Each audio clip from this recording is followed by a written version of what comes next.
procentų, kad jis nieko neparašė. Parašyti. Čia būtų, kada jį matėt parašyti. Ar matėt jo pavardę, nors vieną straipą? 10 metų. Savas motyvas. Stanaitis buvo. Tai Stanaitis rašė. Mažai visą. Stanaitis rašė.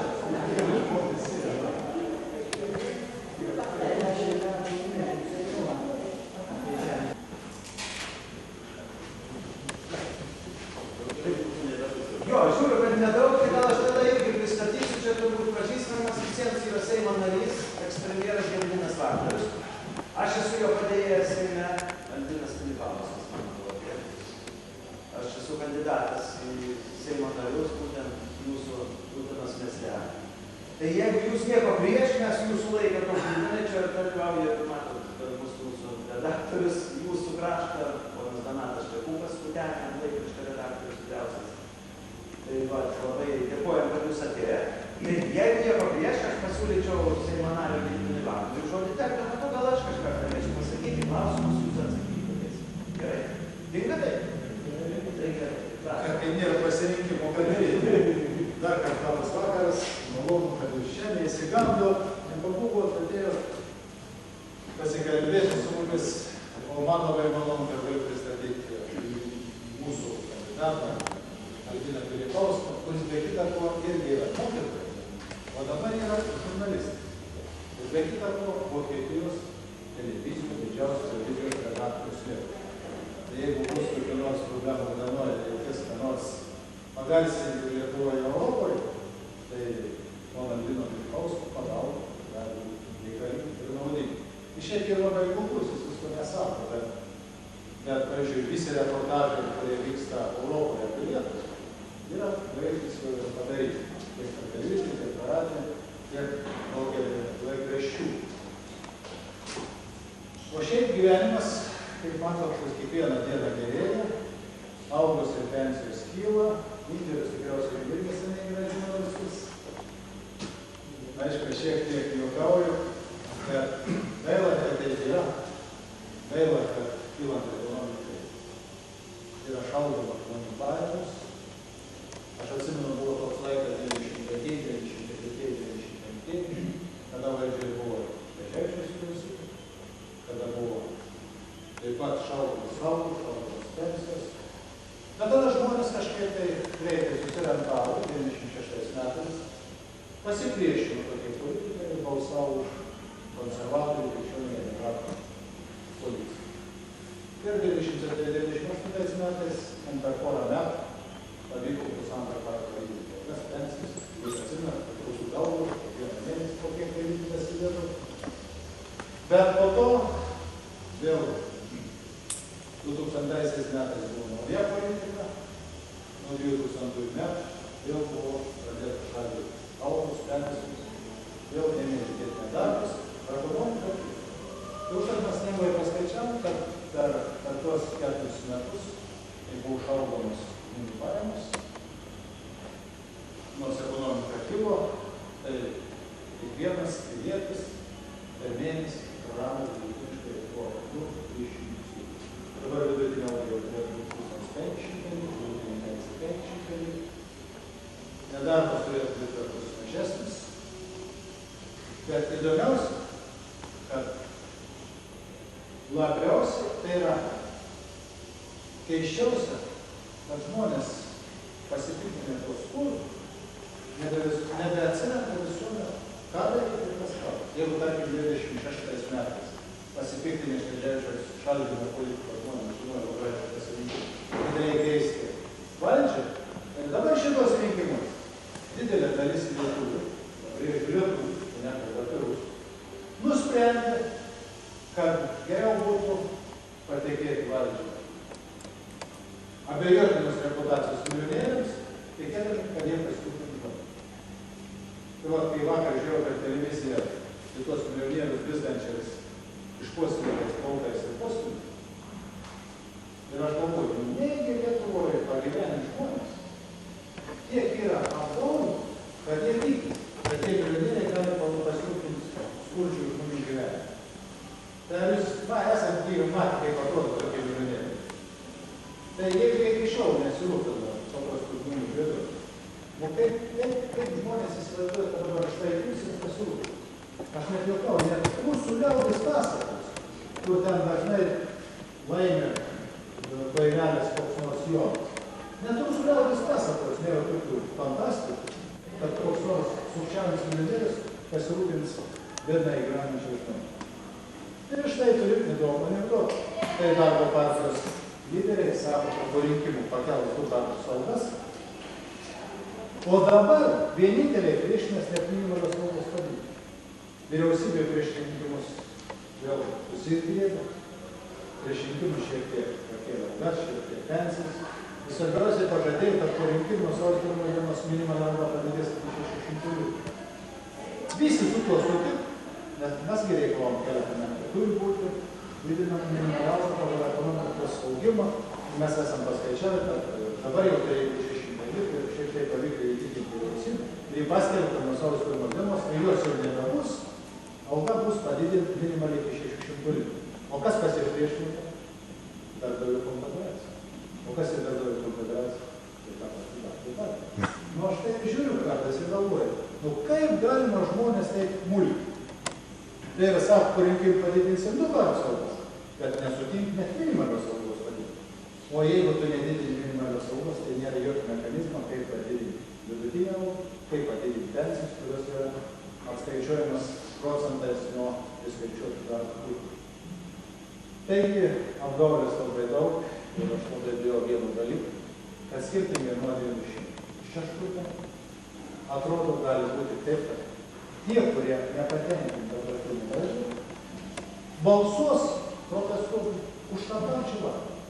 Tai dar blogesnį, pabloginti bus paskui. Ir ką tas reiškia? Tai reiškia, dar 4 metai bus prarastas gyvenimas.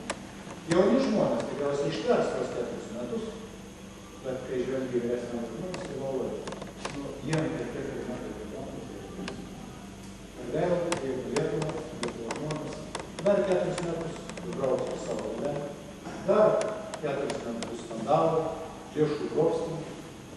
Tikriausiai jūs, kurie jau šitai turi abejonių nekyla, kodėl veržiasi kokią nors darbo partijų valdžią, ko jiem reikia, nes jie tvirtai pripažino. Ir Brazauskas sako, jis dar norėtų porą metų pabūti, 800 milijonų struktūrinių fondų lėšų bus paskirstyti. Aišku, darbo partija nori matyti, turi dar didesnių norų. Ir iš tikrųjų daug, ką dabar gundo noras pasipelnyti iš struktūrinių fondų. Tik ateina dideli pinigai, tie pinigai turėtų atitekti smulkiam vidutiniam verslui, bet, kaip rodo prieš tai buvę metai, kada SAPARD lėšas buvo panaudotos, kurios turėjo būti panaudotos smulkiems ūkininkams, smulkioms įmonėms remti, iš jų, iš tų apie 4 lėšų pasiimti vien su paskirtų susijusius filmus. Ir jis televizijos ekranas, jeigu niekur sako, kai jis padarė gėrį Lietuvą. Tiesiog jis nusipelnęs pagarbos už tai, kai jis paėmė tos pinigus. Tai ir aš galvoju, negi tokie lietuviai paėmė, kad nesuprastų. Bet tikriausiai be jo dar buvo 10 norinčių gauti tos pinigus. Ir jeigu jis paėmė, tai kažkas to negavo. Nes tai daugui dalykų, tai skirti paremę tiems, kurie tikrai sunkiai gyvena. Malonu, kai jūs atėjot, džiaugiuosi, kad Utena, gražus, puikus miestas, labai gerai žmonėms. Ir tikiuosi, jūs man pritarsi, jog didelė dalis Utenos žmonių, geros nuotaikos, geros pažiūros yra susijus su geru Utenų laiku. Tai iš tikrųjų nepriklausomas, stiprus laikraštis, bet nedaugelis, nedaug lietuvių, kurie remiasi moralinės vertybės, Lietuvos interesas ir svarbiausia gina kasdieninius žmonių rūpesčius. Labai dėkingas, kad šiandien galėjau susitikti su vyriausiuoju redaktoriumi ir per jį perduoti linkėjimus visiems Utenos gyventojams. Bet aš žinau, kad yra žmonių, kurie nepatenkinti mūsų veiklą, yra žmonių, kurie pyksta ant manęs, ką mašindėlius, yra žmonių, kurie pyksta už tai, kad mūsų vyriausybė algas ir pensijos didina, bet visuomet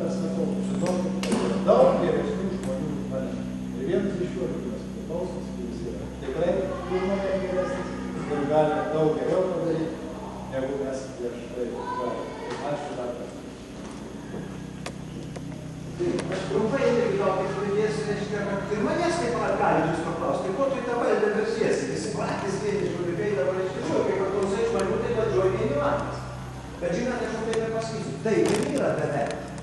Taigi pabandyk tu kreiptis į kokią ministeriją, pabandyk kreiptis dėl kokios ten pensijos padidinimo ar žemės atgavimo, aš nežinau, bet Vilniaus apskrity tai didžiulė problema. Taigi tu nulis esi, su žmogum niekas nesiskaito, ateik rytoj, paskambink poryt, parašysi atsakymą negausi, tai tas problemas aš žinau. Ir su Gediminu Vagnorium dirbdamas dar vyriausybėje, tai aš žinau, kaip būdavo. Tai jeigu kas neveikia, tai įsikvietė valdininkai, kažkaip buvo iš darbo rytoj, kad nebematyčiau tavęs.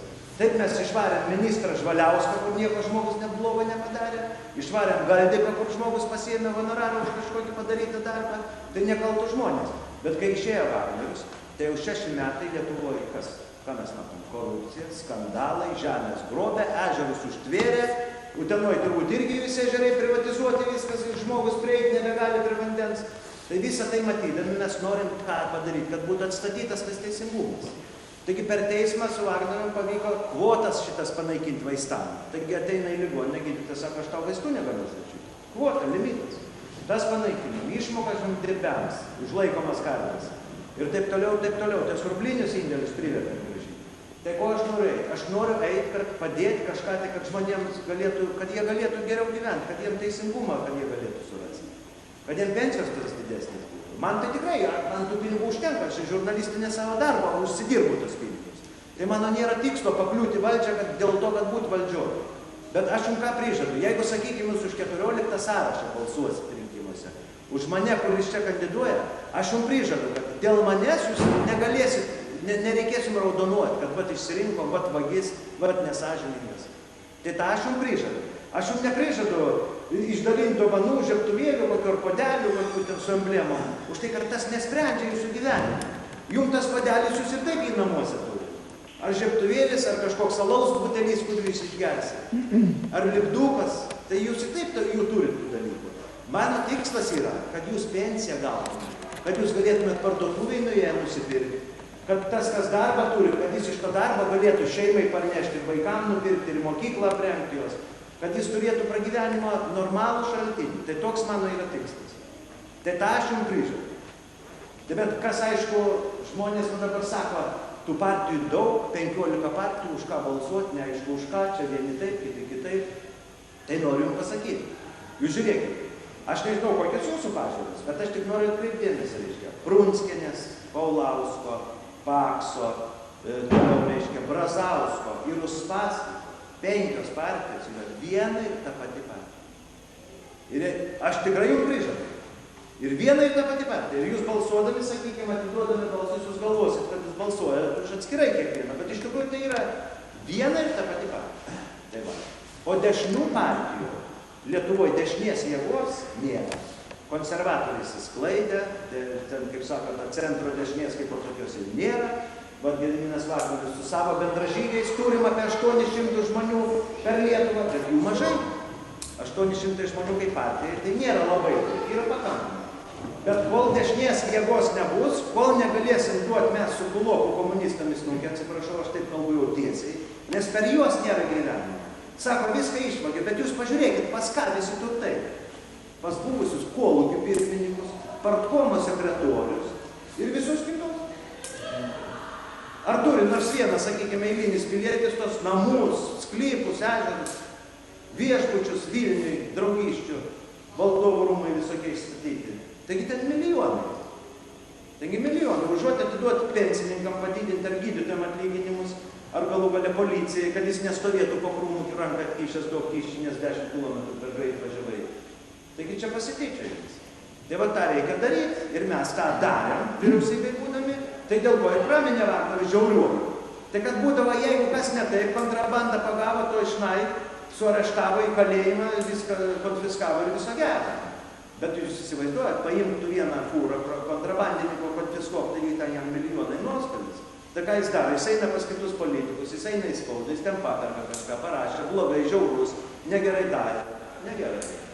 Bet tie pinigai buvo naudojami ir kelti atlyginimą, ir pensiją, ir mokyklom renovuoti visą kitą, ir ligoninėm ir taip toliau. Tai va, gal turit klausimų? Prunskienės klausiau šitą, kas pririšė prie litų prie dolerio. Estai ryšia prie markės, latviukai šitą su estai, šitą prie krepšelę, a lietuviai prie dolerio. Gal ne prie ienas, rūpijas. Visus labai gerą Prunskienė sakė, kad Šleževičius. Labai gerą klausimą. Jeigu to klausimą Vilniuje iškeltų kas nors, tai būtų šurmulys. Tai yra vieša paslaptis, kad tai buvo padaryta afera. Būdas, kaip išmelžti iš valiutos fondų pinigus. Ką padarė Šleževičiaus vyriausybė? Susitarus su visokiais tauro bankais ir kitokiais akaristais. Ką tas reiškia? Aš paprastai papasakosiu. Man pats lietuviai pasakos, prisipažinti, ką jie darytų, kai buvo pririštas litas prie dolerio. Tuo metu infliacija buvo 70%. Tai yra, dolerio infliacija buvo 2-3%. Ką reiškia infliacija? Jeigu infliacija yra lito 70%, tai lito palūkanos kokios? 90, 100, 120%. Nu, sakykime, 100%. Dolerio palūkanos buvo 4-5%. Tai sakykime, jeigu kai pririšo dolerį prie litų, tai atsirado tokie vadinamieji spekuliantai, kurie susidarė su tuometinė valdžia, įnešdavo į banką dolerius, juos pakeisdavo trumpam į litus ir per metus palaikydavo, sustardavo, kad palaikys metus, o po metų atsimdavo 100% palūkanų. Jeigu įdedi, tarkim, 100 000 dolerių, tai po metų gauni 200 000. Vėl atgal įsikeiti į dolerius ir grįžti į Ameriką arba pinigus pervedė savo sąskaitą. 100 000 už nieką. Tai buvo išmelžta iš Lietuvos valiutos fondo virš 20 milijonų litų. Na, likimas yra toks, kad dalis tų, kurie dalyvavo toje aferoje, ne tik nebėra politikoje, kitų nėra ir gyvųjų tarp. Bet gaila, kad tuomet, nepaisant mūsų protestų, nepaisant mūsų pasipiktinimo balsų, jog tai yra afera, avantūra, tai buvo padaryta. Aišku, nebuvo ir pagrindo rišti prie dolerio, jo labiau, kad doleris yra susietas daugiau yra su jena Japonija, ne su Europos. Jeigu reikėjo rišti su marke, iš tikrųjų reikėjo elgtis taip, kaip elgės civilizuotas valstybės, turėti savo pinigus ir juo naudotis ekonomikai stiprinti. Dabar Lietuvoje jau litų nėra, irgi žmonės kartais klysta, yra tik popieriukas, iš tikrųjų tai euras su litų atvaizdu ir vėliau iš jo liks grynas euras. Bet dabar jau ką nors keisti neapsimoka, dabar mūsų interesai ir kiek greičiau tą litą iki galo iškeisti euro popierinį ženklą. Bet šiaip Lietuvoje jau funkcionuoja euras su litų. Iš esmės. A kur dinga Leontieva? Kaip? Leontieva kur dinga? Na, aš manau, kad jos funkcija buvo tik tai pirmininkavime. Bet tikrai jokių institutų darbuotojų niekada valstybė neturi galios įvesti pinigą arba jį prie ko nors pririšti. Paprastai planą daro politinė valdžia, o jam pridengti samdo mokslininkus, samdo ekspertus, kurie prireikus gali paliudyti ar pateikti. Šiaip pasaulyje buvo 3 kartus įvesta tokie modeliai. Tai vienas Argentinoje, vienas Afrikos vienoje valstybėje ir trečias Lietuvoje. Bet Argentinai baigės katastrofų. Nu, šiuo atveju, čia yra tas, kaip sakoma, būrimas iš tiltų. Niekas negali pasakyti. Tikimybė, kad pakils ir 50%. Tikimybė, kai nulis 50%. Šiuo atveju tikrai mano visuomet ir patarimas visiems. Aš net ir pirmų vadovų sakau, nežaisti su kursais, nes jūs niekada nelaimės. Norint laimėti iš tų kursų, reikia šitoje sritį dirbti, reikia būti bankininkų, reikia sekti informaciją, geriausiai yra turėti pinigų. Tai yra mažesnė rizika negu, jeigu turi dolerius, visuomet yra geriau įsikeisti jūsų darbą. Ir bus žymiai mažesnė nuostoliai. Galutiniam rezultatui. Norėčiau porą žodžių dėl kandidato gerbiamo Kulikausko. Mačiau aš ir domėjausi, kaip kiti tėviškiai matė tą laidą, kurią rodė per galinę televiziją. Ji padarė gerą įspūdį kas liečia jūs konkrečiai, jūs asmenį. Tik gaila, kad labai iškuna. Ką darysite? Kabelinė televizija yra kabelinė. Bet visumoje mes vertinam 5 kandidatus ir sakyčiau, galbūt išskyrus vieną, kurį kan pasakyti, kad jis atsakinio nei į tvorą, nei į vietą, tiesiog, ar nepatyręs ar ką. Taigi, o kiti visi kažkaip aiškiai dėstė savo mintis, tai ką dar kartą jūs pasakėte. Ir be abejo, tai, ką jūs šiandien sakėte, aš patikiu, kad taip ir bus, jeigu jūs pateksit į Seimą. Taip, kad jūs tikrai vertas Seimo nario mandatą. Tai gaila, kad ir nežinau. Žmogui gal pagal išorę. Taip, ką jis kalba, betgi ir kalba. Dabar klausimą leiskit, norėčiau gerbiamą mandatą. Jūs Seime dirbate, sako, aš manau, jeigu reikėtų išvardinti 141 Seimo nario, tai galbūt retas Lietuvos pilietis išvardintų daugiau kaip 30. Bet Vagnorių jis išvardintų. Nežino, gali tik ką. Tačiau vis tik Seimas priima įstatymą. Ir būna tokių, kuriuos ir žiniasklaida, ir žmonės kritikuoja, sako, nugi blogas, aš jums tik kaip ką. Našlių, pavyzdžiui, pensija, slaugaus, tai čia yra humoras daina. Tai aš klausiu, tai kodėl visi protingi žmonės, matydami, kad iš tikrųjų našlės suskirstytos žmonės. Tai va, kodėl negalima pakeisti įstatymą? Tiesus. Taip, jį reikia pakeisti ir jį mes jau būdami vyriausybėje buvom pradėję keisti. Jeigu atsimenate, istorija buvo tokia. 95 metais tuometinė Šleževičiaus vyriausybė priėmė šitą įstatymą ir našlius ar našles iki 95 metų vis skyrė vienai grupė, o jie tie, kurie po 95 metų jau kitokie našliai. Ir atsirado skirtumas tarp našlių pensijų. Mes atėjo vyriausybė ir mes pradėjom, tai yra priėmėm sprendimą laipsniškai lygiai tą skirtumą. Ir aš pamenu, kiek man atrodo, 20–30% jau buvo sumažinta. Tai buvo numatyta 5 metų programa per 5 metus išlyginti, kadangi ten yra ir techninių, ir finansinių dalykų. Tai yra vienas dalykas yra jas išskirti, kai reikia suvienodinti, tai reikia didelių sumų. Bet buvo numatyti kiekvienais metais tą pridėti ir išlyginti, bet dėja po to buvo nutraukta šitą programą ir dabar prie jos niekas nenori grįžti.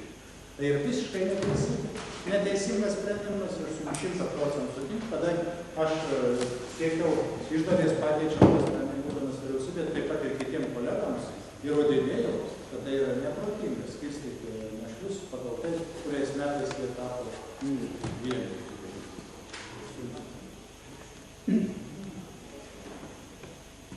Kaip jūs pakomentuotumėt tą faktą, reiškia, kaip dabar sprendžiamas Junoto klausimas. Vis tik tai, taip sakant, gaunasi mums paprastiem žmonėm atrodo, jeigu jis būtų nelietęs Seimo, tai jis ir dabar sėdėtų savo veiklą. Taip sakant, tai kodėl gaunasi taip, kaip sakant, įstatymai nevienodai taikomi. Aišku, Seimo nariai turi imunitetą, viską, bet jį kaltina tuo, kad jis ten ne taip dirbo, ne taip padarė, ne taip sekė. Galų galia, kaip negali prieiti prie tą Seimo narį? O prieiti turbūt ir reikia. Tikit su to, kad prieiti.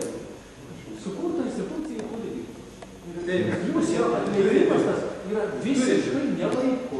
Matot, šitą instituciją... Aš norėčiau, kad jūs pakomentuotumėte tą dabartinę situaciją. Matot, specialių tyrimų tarnybai, jeigu atsimint, aš reikia. Kovai su korupcija. Policijoje, teismuose, taip pat politinių valdžių. Formuojant STT, tiesiogiai koordinavau tą darbą. Ir nutarimų buvo pasakyti, kad į STT neturi būti priimti nei buvę policijai, nei kiti susikomprometavę kur nors pareigūnų.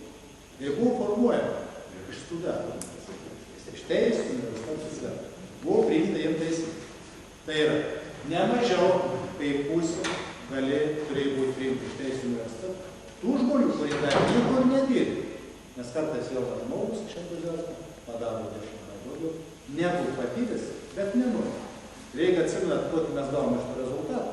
Taigi 28 metais mūsų biudžetas pasipildė 2 milijardais eurų.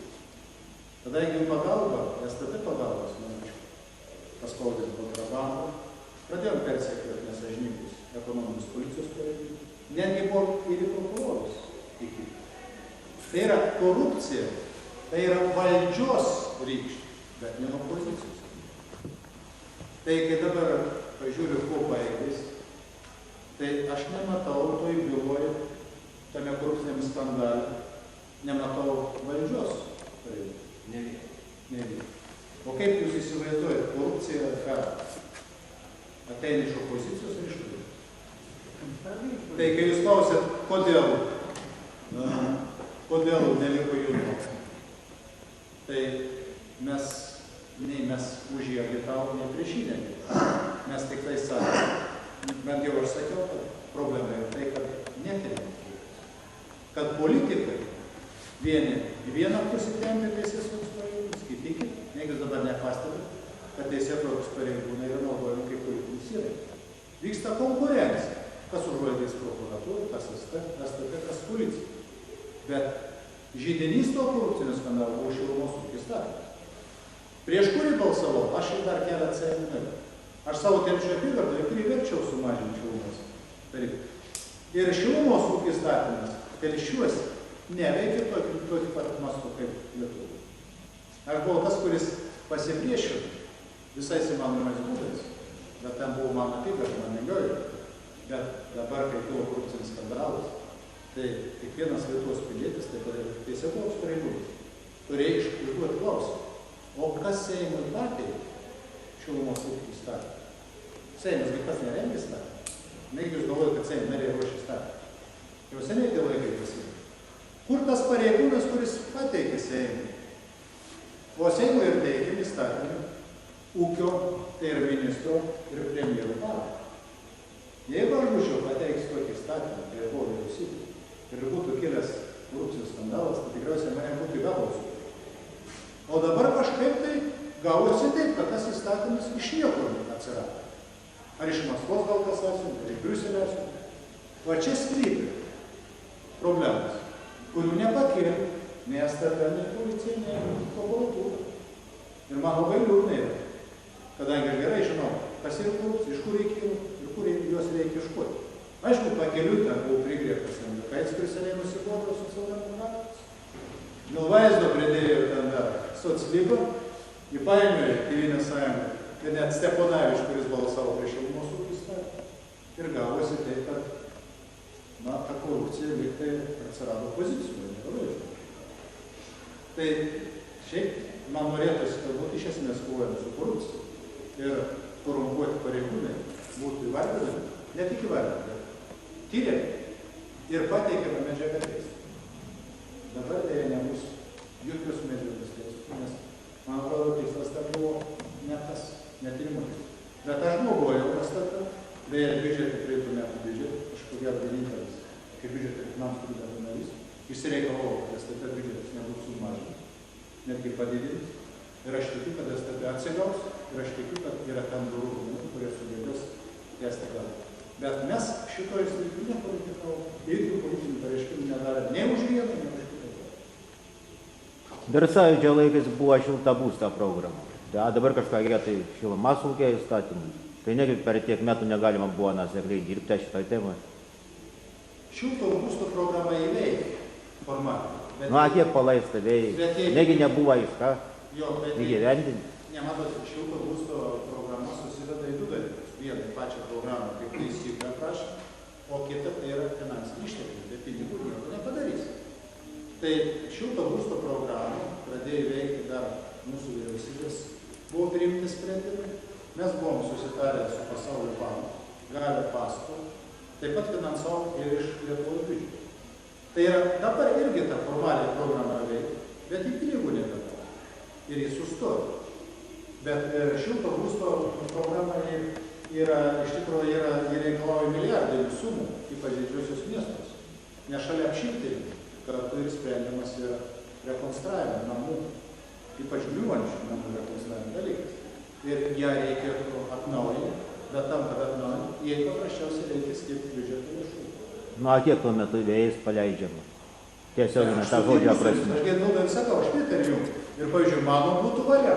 Aš dalį struktūrinių fondų lėšų skirčiau kaip tik šiai programai. Ir tą galime. Taip, kaip, pavyzdžiui, jeigu man būtų valia, tai kada šiais metais yra pradėtos skirstyti struktūrinių fondų lėšas verslui, tai, pavyzdžiui, aš tikrai, būdamas vyriausybėje, priimčiau sprendimą, jog struktūrinių fondų lėšos pirmiausia yra skiriamos tiems projektams, kuriems kuriamas darbo vietos. Kad nebūtų naujų Uspaskich ir naujų kitokių problemų. Atsiprašau, bet vis tik tai Uspaskichas tvirtina, kad 14 milijardų iššvaistyta, ypatingai valstybės lėšų per kreditus, per bankus 14 milijardų. Aš buvau girdėjęs 6 milijardus. Tai yra tiek patie buvo palikta rublinių indėlių šitą kompensavimą pardavus valstybinės įmonės. Taip? Kiek už milijardų buvo palikta dolerių šitą rubliam kompensuoti? Rubliam kompensuoti, tai jeigu visiškai taip jau tiksliai. 1,5 milijardo kompensavo mūsų vyriausybė 98. Ne. Valstybinė 91 metais, kada jūs atėjot vadovauti. Punavičia nesakė.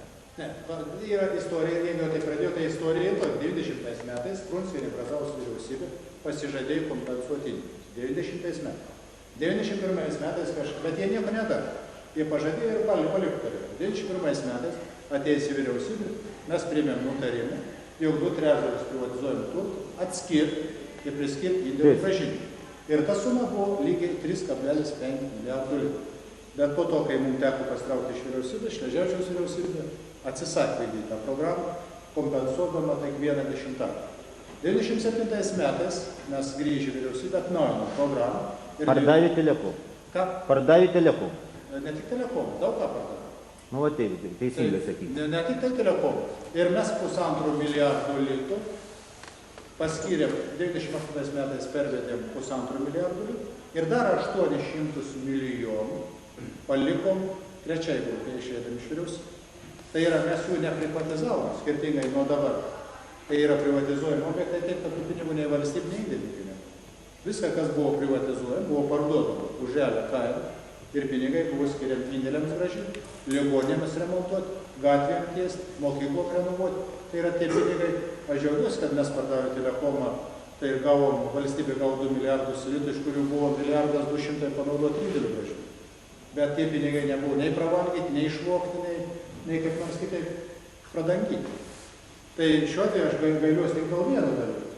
Man išeidamas iš jėgų, aš būčiau žinojęs, kad tie 800 milijonų, kurie dabar yra peraugę į 1,2 milijardo, kad tie pinigai nebus grąžinti indėliams, indėlininkai, aš išeidamas būčiau grąžinęs.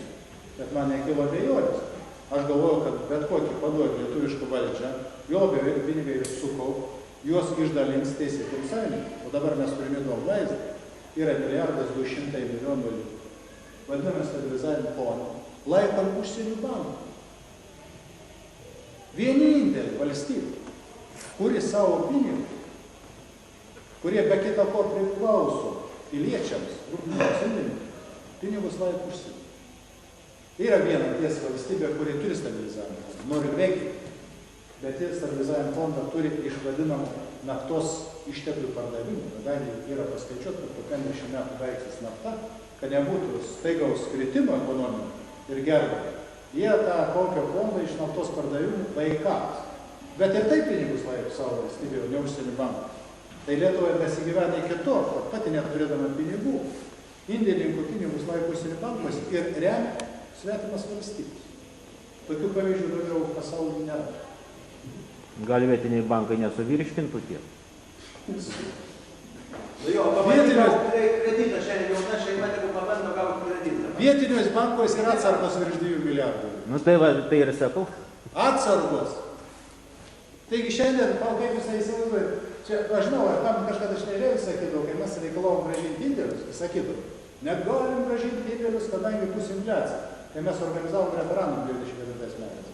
Kiek per televiziją mus kali, ne, Vagnorius ten su savo komanda, blogas ir jis, jeigu grąžins indėlius, kils infliacija. Nugi grąžinom 98 metais, tai kur ta infliacija kilo? Niekas nekilo. Bet, suprasit, kai yra tas milijardas 200, paimtas nuo žmonių, kiek ten pagundų yra valdžių tuos pinigus vartyti. Negi jūs nesuvokit, kur šuoksti. O pasakojame, kad ši Lietuvos ekonomika nesuvalgys, tai tada atsisakykime ES paramos. Nu taigi, kur žmonės padės? Nu, bankai. A tu investuok? Nu, palauk, jeigu ES šių metų, mums šiais metais... Tam, kad uždirbti tuos procentus, palūkanas, kad galėtum atiduoti. Šiais metais ES dovanoja 1,5 milijardo litų. Tai reikia atsakyti tų pinigų? Na, aš nieko nesakau, tik sakau, kad ar suvirškint, Nu, palauk, tai kodėl... ar suras kur investuoti. Nu gerai, o kaip mes surandam ES pinigus? Nu, čia ne mano reikalas, ne bankininkas. Čia jų problema. Kad daugiau tokių Lietuvoje būtų sąžiningų žmonių valdžia, tai galėtų be jokios STT tada ramiai gyventi. Tai jeigu Lietuva gauna iš ES 1,5 milijardo, kitais metais 2 milijardai, ir niekas nekelia klausimą nei savį, tik duokim žmonėm pinigą. Žinot, kad dabar į vieną investicinį projektą, kurios gaunam iš ES, į vieną vietą ir 10 verslo įmonių, kurios pretenduoja. Čia tik Uspaskichas sako, jis padarė Lietuvą labai gerą. Paėmęs, priglaudė savo globojimom bendrojimom 40 milijonų. Bet šiaip tai sveiku to žmonės supranta, kad tai tikriausiai norinčių ir daug, kurie norėtų priglausti ir paremti savo įmonės. Tai tik tai duokim 10 milijardų. O būstų šildymo programą, panaudokim šitai programą. Būstų statybos programą panaudokim infrastruktūros sutvarkymą. Taigi tiek yra daugybė Lietuvoje nesutvarkytų dalykų, kad ten dar 10 metų reikės 10 milijardų. O dabar turėti pinigus ir naudoti, pagaliau nesiskolinkime iš užsienio. Skolinkime savo pinigus. Dabar įsivaizduokit, būtų vyras ir žmona, vyras koks nors begėdis gerai uždirba, žmonai trūksta pinigų šeimai, tai jis savo pinigus siunčia užsienį, o kitą dieną eina į banką skolinės už dvigubai didesnį palūkaną. Tikriausiai sakytų žmona, kad kokį vyro nuomonę reikia. O Lietuvoje taip yra. Tai svarbiausia, kol žmonės tikės šito nesąmonę, mes nieko negalime pakeisti. Užtat kodėl mes tą liežuvį gaušime. Arba straipsnius rašom ir kartais pasiseka ir rajoniai spaudoje. Aišku, ten ir kaimo spaudoje mes irgi esam skelbę. Tai mes tuos dalykus skelbam ką?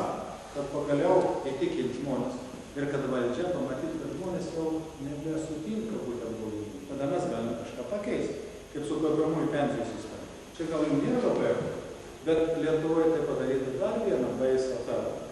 Pasirašė 500 tūkstančių žmonių kaupiamųjų pensijų sutartį.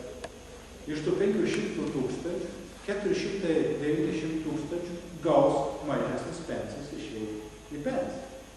Tai kaip tą galima pavadinti? Tai afera, kur prisidengus reformoms, paprasčiausiai yra, apvagiami žmonės. Ir mes savo programą iškėlėm reikalavimą, kad turi būti pataisyta pensijų reforma taip, kad tie, kurie dalyvauja kaupiamųjų pensijų sistemą, kad jie nenukentėtų. Jeigu jauni žmonės nukentės ar po 2 metų pamatys, kad jie apgauti, tai kils dar vienus reformas. Tai bet jau mes pasiekėm to, kad jau baigėm įtikinti vagystę ir kitos metus pakeisti. Taip kaip privertėm Brazauską vyriausybę indėlių grąžinti, nors iš dalies atnaujinti. Taip kaip privertėm padidinti minimalinį mėnesinį algą. Taip kaip privertėm sumažinti šilumos ar telekomų tarifą.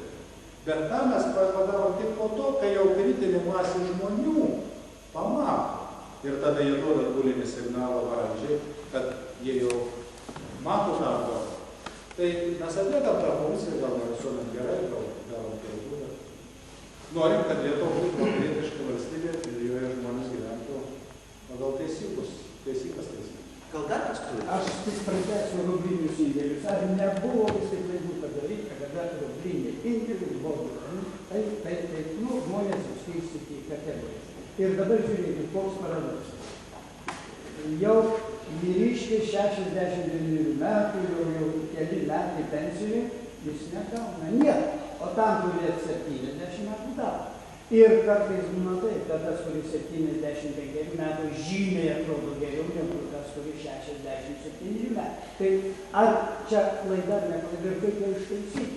Jūs teisus, kai mūsų sąraše krikščionis demokratas profesorius Pronskus, kuriam yra 80 metų ir aš tik laikraštį sužinojau apie 80 metų, nes jis taip žvaliai ir energingai atrodo, man kartais atrodo, tai sukūstų ir tokius veikais.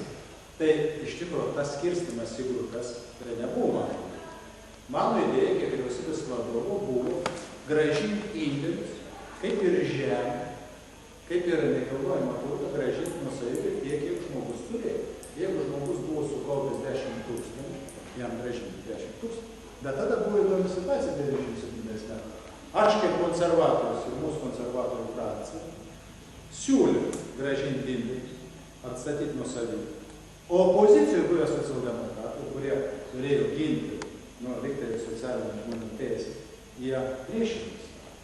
Ir mes padarėm tada kompromisą, jie pradėjo ten šaukti, triukšmauti dalį, net mūsų frakcijos ten perviliojo dėl šito balsavimo. Ir mes padarėm kompromisą, kad tas įstatymas nenugriūtų ir priėmėm sprendimą grąžinti tada iki tam tikros ribos ir tai to grupė.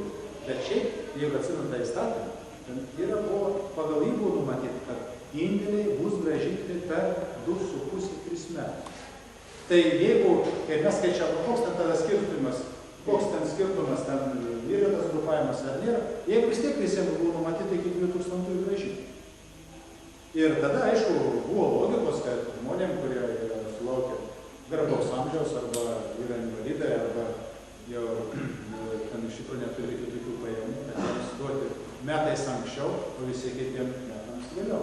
Bet kai dabar, aišku, yra išaldyta programa ir tie pinigai nenaudoti, tai jeigu galima būtų grįžti atgal ir įsivaizduoti, kad įvyks tai po 5 metų, aš nebūčiau ne tik grupinės, kai būčiau iš karto paleidęs iki galo ir prisėmęs valstybės įsipareigojimą taip, kad niekas nebūtų galėjęs atgal atsukti. Bet aš tada negalėjau patikėti, kad šita programa bus paprasčiausiai sustabdyta. Kodėl vyriausybės buvo taip smarkiai pašauta, kad buvo pastatyta to viešo gamyklo, kurį pasirodė dabar niekam nebereikalinga, bus privatizuojama, turbūt labai nesant įbūdus nuostatos. Kurgi čia vyriausybė padarė? Bet čia ne vyriausybė, čia gynybos tarybos sprendimas. Toj gynybos tarybos balsuojant, gynybos taryboje balsavo prieš. Tai vyriausybės vadovas, bet aš laikiausi tam tikro etikos reikalavimą ir aš viešai apie tai nekalbėjau, bet aš nepritariu. Kadangi ekonomiškai neapsimoka. O didžiausias kontrolės stumėjas buvo tuometinis prezidentas Brazauskas. Bet ne dėl patvirtinimo. Tai dėl kokių tada O valdovų rūmai, o draugystės viešbučiai, Laksos. Gerbiamas Vagner, jie sveikinu pasakyti. Tai čia nėra kas skirtis. Viskas aišku. Šiandien kaip uteniškiai ploja Brazausko atvykusią minutę, už ką? Nu, matot, jis buvo atvykęs prieš keletą dienų Mikelius, tai ten blogai jam pavyks. Su Paulausku, tai juos ten nušvydė. Utenoje, kadangi matyt, gal vietinė valdžia, tai palankės. Čia gal Paulausku jau numerė. Jo frakcija, matot, šito, kai yra, kas kontroliuoja vietos valdžią, tai paprastai jau nepalyginai daugiau galimybių. Manau, kad jeigu šiandien valdžia būtų Tėvynės sąjunga ar Krikščionys demokratai, Utenoje, tai šita salė būtų nepalyginamai pilnesnė. Tai ir dabar jis. Nebijotai taip, kad visas. Ir dabar eina Krikščionys demokratai. Kultūros centre. Aš kalbu apie valdžią, jeigu būtų valdžia. Tai, kad ir Krikščionys demokratai džiaugiasi. Tai būtų visuomet sakau, kad jeigu mes esam blogi, balsuoti už Tėvynės sąjungą. Patinti Tėvynės sąjungą, balsuoti už Krikščionys demokratai. Tik nebalsuoti už darbus partnerius. Kaip? Tai va, aš žinau tą skaudų dalyką, aš niekad negalėjau suprasti, aš jiems siūliau krikdemams, kad jie eitų čia, mes būtent ne. Bet aš tik šiandien sužinojau, kad jie atsisakė kategoriškai keliant savo kandidatūrų Utenoje. Nors apygarda yra tikrai labai paminėtas šiandien. Bet šiaip ateityje, aš tikiuosi, kad artimiausia ateityje bus viena konservatorių ir krikščionių demokratų partija. Ta šventai, tuo šventai tikiu, ne tik tikiu, bet mes jau darėme didelis pastangas. Aš manau, pusė darbo padarė, o po rinkimų jį gavo labai. Aš labai dabar trumpą ponui Pilipauskai, kažkaip vien poną Vagnerį. Reiškia, Grigaravičiui įsprūdo, kad 10 nori patekti į Seimą su Matais Valiausku. Paskui staiga 5. Ir staiga jau vakar, nu tik Gorienė, čia gal Gorė Tuma, pavardė Gorė. Vat jūsų tik kas samprotavimai, kodėl tokios metamorfozės? Labai geras klausimas. Jūs turbūt pastebit, kaip Junokas savo laiku ištrimitavo žemgrobių bylą pradėsiu. 400 valdininkų prisigrobė žemę. Tai čia buvo prieš metus laikraščiuose rašė viską. Kas išėjo iš to? Pasakė, kad 400, tai 400 ir sėdi. Tai mano tėvai Švenčionio rajone neatgauna žemės jau 12 metų. Nu niekad neatgauna. Aš skambinu ir ten, sakau, kas yra. Darom, dirbam, tikslinam projektus. Iš Švenčionės skambinu žemėtvarką. Darom, tikslinam. Tai po to pasirodo, kad Švenčionės žemėtvarkos pareigūnai patys po 12-13 sklypų turi, išmugeliuoja, keičia, parduoda, jie ten žmogus jam negalvoja, kaip sako. Tai vat Junokas pasakė, yra pradedam, ne viena byla neišnagrinėta, ne vienas nenubaustas. Tai tas pats yra su Grigaravičiumi. Bet jis žmogus pakliuvo į pinklės. Matot, jis iš tikrųjų turėjo ką padaryti? Ištirti, priduoti į teismą ir tada jau teismas paskelbė, va tas anas, va jiem bausmės ir viso gero. O dabar nu ką, jį įsikvietė Seimo pirmininkas Paulauskas, sako, tu atėjai. Nu tas paklausė, tas pasakė, Paulauskas pašnekėjo spaudai, nu taip ir baigėsi, Grigaravičių padarė durnium, žmogus, nu iš tikrųjų jis stengiasi kovoti. Tam Kaune aš pats net filmą apie jį mes esam su vokiečiais kūrę, kai jis mobilų savo telefoną buvo paskelbęs visai Lietuvai, tai čia Europoje buvo negirdėtas dalykas. Tai vokiečių televizija atlėkė, kur tas Grigaravičius, sako, mes dar tokio dalyko negirdėjom. Tai va. Nu tai ką jį padarys? Nu aišku, bet lygiai tas pats, sakykime, pradeda su korupcijos skandalu. Nu, Steiblienė atidavė pokalbius, tos klausyti, kaip su kuo kas kalba, telefonais, ten sveikas Andriu, kaip sekasi. Tai kam tu duodi ten žmonėm klausyti? Tai tu priduok į teismą, ištirk prokuratūrą ir nubausk ir tada jau transliuok, kad, kaip sakant, dabar nu kas. Yra pusiniai variantai tokie. Tai Grigaravičiaus ateitis yra labai liūdna. Jį vis tiek, ko gero, bus taip, kad paaukos kaip Junoką ant to laužo ir išvarys į darbą. Nors jis tikrai kabinasi tiem kauniukam, taigi Kaune ir žinot, kas darosi. Kaune narkotikus verda, dolerius padirbinėja, ištisi cechai dieną naktį 3 pamainom dirba ten, prostitutės, moterų prekyba į užsienį vežimas, žmonių pagrobimas, nelegali ta migracija. Taigi Kaune viskas vyksta. Dabar šiandien skaitau laikraštį, net elektrą vogė, reiškia. Elektros darbuotojai įsigūdrino vos nesukibiriais elektrais. Nu tai klausykite, tai čia Kaunas. Nu taip, nu 2 milijonam pavogė patys pareigūnai. Tai ten toks bardakas, kad reikia kažką daryti. Bet klaidą Grigaravičius padarė, aišku, kad jis prieš rinkimus, va tokių periodų, tą reikėjo daryti prieš neprasidėjus rinkimo agitacijai. Dabar atsirado kolizija. Vyriausia rinkimų komisija sako, mes negalim jų išbraukti sąrašų, nes jie registruoti. Nu tai čia tokių klaidų, bet šiaip tai, nu, gali būti taip, kaip Junokas bus. Junokas iš tikrųjų, nu, negali sakyti, kai jis nesąžiningas. Bet jį, va, generalinis prokuroras kviečia, prezidentas kviečia ten, šitas Paulauskas kviečia, nu tai žmogus, tai kada jam dirbti? Tai aš pasakysiu Seime, kaip neįdė, tai Junokas, tai Grigaravičius visą kilimo, nu. Tai pasisveikinė ir viskas. Nu, tai ką jis tampa pirmininkant gal. Tai jūs patys matot, dabar neaišku, kam tas Junokas pavaldus turi būti. Turėtų būti vienas viršininkas, įsikvietė prezidentas, pasakė dalykai. O dabar reikia įdėkti.